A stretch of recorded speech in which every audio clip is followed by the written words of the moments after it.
আসসালামু আলাইকুম everyone, welcome back to my channel busy life and cooking.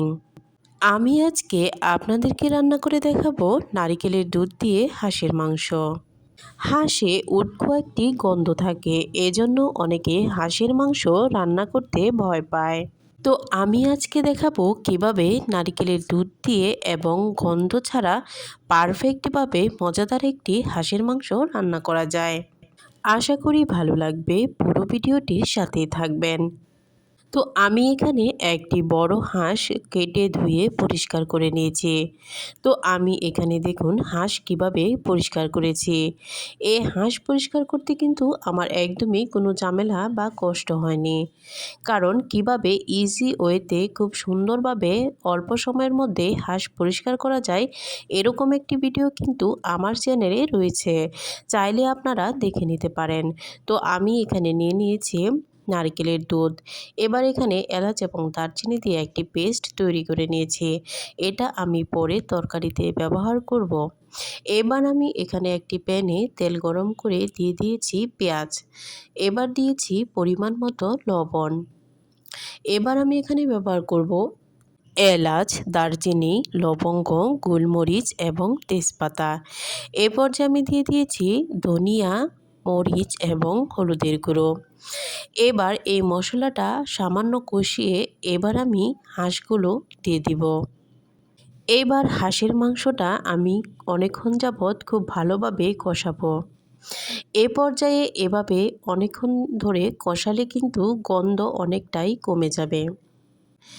এবার দেখুন আমি কিন্তু কোনো পানি ব্যবহার করিনি, হাঁসের মাংস থেকেই কিন্তু পানিটা উঠে এসেছে। আর আমি এখানে কিন্তু যে বাটা মশলা রয়েছে সেটাও ব্যবহার করিনি। এবার এরকমভাবে আমি অনেকক্ষণ যাবৎ কষিয়ে নিব, যে পর্যন্ত না পানিটা শুকিয়ে না যায়। তো আমি এবার দেখুন পানি শুকানোর জন্য ওয়েট করেছিলাম। এ পর্যায়ে দেখুন পানি শুকিয়ে শুধু তেল ভেসে আছে। এখন আমি দিয়ে দিলাম পেঁয়াজ বাটা। এবার দিয়ে দিলাম আদা বাটা এবং রসুন বাটা। আর এই পর্যায়ে আমি ব্যবহার করব ভাজা জিরা।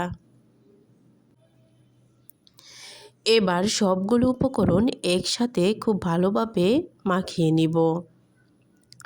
তো আমার এখানে এই বাটা মশলাগুলো পরে দেওয়ার একটাই কারণ হলো, এ পর্যায়ে এসে যদি আমি আদা সিদ্ধ করে বাটা মশলাগুলো দিই তাহলে মশলার যে স্বাদ গন্ধ সব কিন্তু ঠিক থাকবে।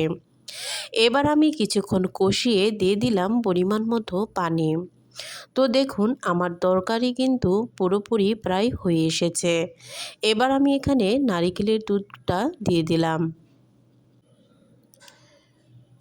এবার কিছুক্ষণ রান্না করার পর দিয়ে দিব এলাচ এবং দারচিনি যে পেস্ট করে রেখেছিলাম এই পেস্টটা।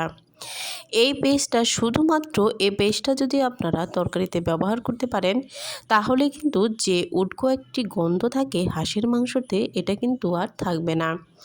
এবার আমি কাঁচামরিচ দিয়ে দিলাম। কাঁচামরিচ দিয়ে কিছুক্ষণ একটু রান্না করলেই কিন্তু আমার তরকারিটা দেখুন কমপ্লিট হয়ে গিয়েছে। আর কত সুন্দর লাল লাল কালার এসেছে। এবার দেখুন তরকারিটা কতটা ইয়ামি লুকিং এসেছে। তো আমার ভিডিও যদি আপনাদের কাছে ভালো লেগে থাকে অবশ্যই কমেন্টে জানাবেন এবং সাবস্ক্রাইব করতে ভুলবেন না। তো আমি যেভাবে এই তরকারিটা রান্না করেছি অবশ্যই আপনারা বাসায় ট্রাই করে দেখতে পারেন, আশা করি ভালো লাগবে। ও লোভনীয় এরকম একটি হাঁসের তরকারির জন্য অবশ্যই কিন্তু পোলাও, ভাত অথবা যে কোনো ধরনের ঝাল ঝাল পিঠা দিয়ে ভালো লাগে।